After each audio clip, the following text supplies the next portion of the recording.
From being on trial for literal murder to being called the baddest man on the planet, these athletes have let everyone know not to mess with them. Here are the scariest athletes of all time. Lawrence Taylor. What Taylor did back in 1985 was definitely enough to make him one of the scariest, not only to fans of the sport, but also to the players that played against him from that day on. It happened on November 18th in a game against the Giants. The game was going well, you know how they usually do. No one could have predicted that one of the players on the field was playing the last game of his career, and the other was going to become the most feared footballer in the NFL. During the game, Taylor jumped on Joe from the back, dragging the quarterback to the ground. Now, as you all know, this is pretty normal in football, but something terrible happened. Joe's leg got caught under the 240-pound Taylor, and with that, Joe's right lower leg broke.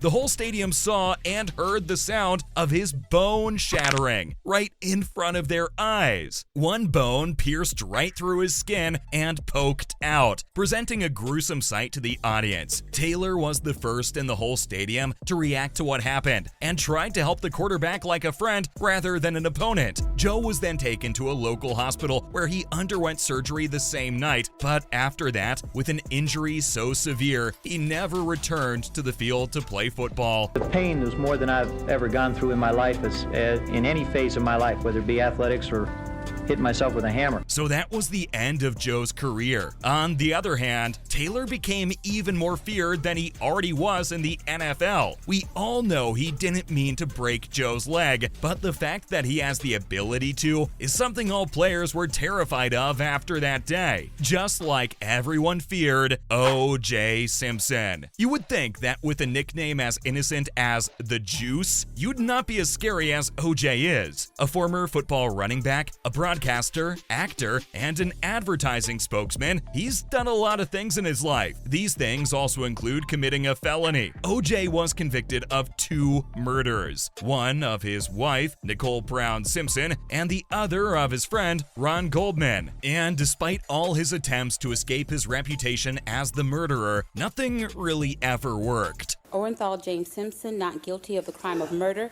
in violation of Penal Code Section 187. He was acquitted of these murders in the criminal court, but was found responsible for both of them later in a civil trial. Now, if there's any person who should be feared, it's a literal murderer. So no wonder he's on today's list of the scariest athletes of all time. The man killed 2 people. He was once a popular figure in American pop culture as well. Well, that was before he decided to murder his wife and friend. Interestingly, he's not the only athlete turned murderer. I'm talking about Aaron Hernandez. Aaron was pretty good at what he did, football. He played some of the best games during his 3 seasons with the New England Patriots, and his future in the world of football was looking bright. He wasn't a particularly scary player or someone people feared, just another player. Nothing too bad about him, but no one knew the kind of person he really was. Well, not until he was convicted for the murder of Odin Lloyd, and that's when his career came to a halt. Obviously, the NFL wasn't going to sit around and let a convicted murderer play games under their name. This all went down in 2015. He was convicted and found guilty of first-degree murder.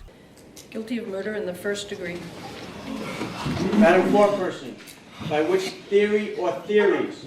And, well, like I said, that was the end of his career, and he didn't really have a choice. Neither did the NFL. Even if somehow, in an alternate universe, he was allowed to be a part of the team again, he wouldn't have been able to do that. Why? Well, he was sentenced to life in prison without the chance of parole at the Sousa Baranowski Correctional Center. But that wasn't the only thing he did. While he was on trial for Odin's murder, he was indicted for the double homicide of Daniel De Abreu and Safiro Furtado that happened back in 2012. He was later acquitted after a trial that went down in 2017. His days as one of the most feared athletes didn't last very long, as he ended up taking his own life during the trials. But do you know there is a player who is still regarded as one of the scariest? I mean, Mike Tyson, of course. Being one of the best boxers of all time already makes you scary enough to ward off any potential potential enemies. No one messes with you when they know not even professional athletes can take your punches well. But that wasn't enough for Mike. He did other things that really made people feel like he could go insane during a fight. I mean, he had to live up to his "the baddest man on the planet" title, right? Back in 1997, Mike showed everyone just how scary he could get, sending a clear message that he was not to be messed with. It was a fight against Evander Holyfield. And if you're a boxing fan, you'd know that Evander was one of Mike's biggest rivals, and that they had fought a few times before. But this fight was going to be unlike any other in the past. The whole thing was going as planned, nothing out of the blue. But then, Mike did something that shocked everyone. He bit Holyfield's ear in the middle of the fight. This action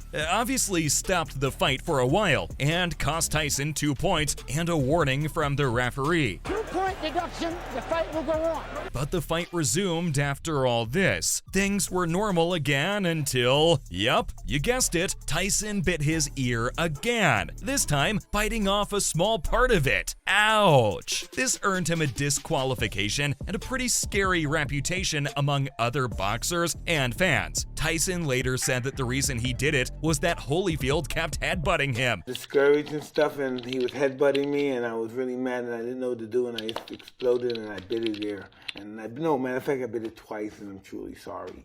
And he was retaliating. Speaking of fighting back, that's exactly what a certain former basketball player did. Ron Artest. Imagine being famous for one game, and that too because you decided to throw hands. I mean, not saying that Artest isn't a good player, but it's just a little funny how this is the thing that brought him the most fame in popular media. The game in question is one that happened in Indiana, back on the 19th of November of 2004. A game between the Pacers and the Pistons. It was already pretty exciting for fans, but what happened after the game was the real star of the show. In the fourth quarter of the game, Artest ended up committing a hard foul on Wallace. This got a lot of players angry, and they weren't the only ones. The audience and the fans were on the same page. Artest then went to the scorer's table. This is where the whole drama started. A fan threw a Diet Coke cup at him to express his disapproval.